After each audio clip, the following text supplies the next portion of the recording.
Morning.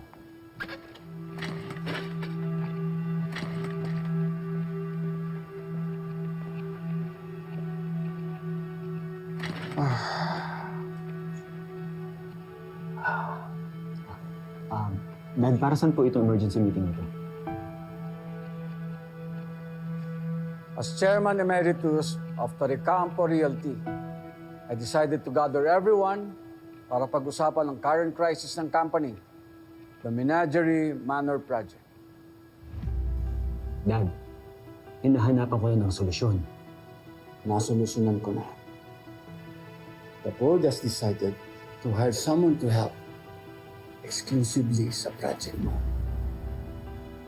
What?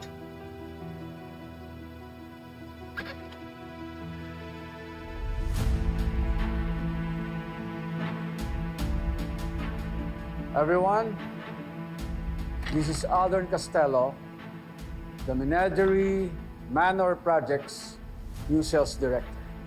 Good afternoon, everyone. I'm Adrian Castello of Castello Prime Holdings. Mr. Torrecampo has personally and humbly asked me and my team to step in and help you with one of your most difficult accounts. At please, huwag niyong iisipin na aagawan ko kayo ng trabaho niyo at ang mga komisyon niyo. Hindi niyo naman kasalanan that this project was doomed from the very start. At naiintindihan ko, minsan talaga may mga bagay na kahit anong gawin natin, they just can't seem to work. And this is completely normal and acceptable in this industry. Kaya nga ako nandito para tulungan kayo makaabot sa inyong annual revenue. Sorry to cut you off. But, Dad, this is ridiculous. This is my project at ako pa rin ang CEO. Hindi na ba ako kasama sa decision-making ng board?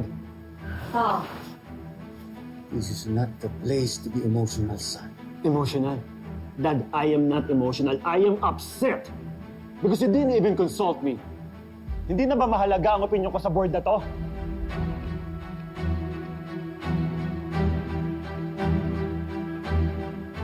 You needed help with this dumb project. And we're giving it to you. Mas mahalaga ang kumpanya kesa sa pride mo.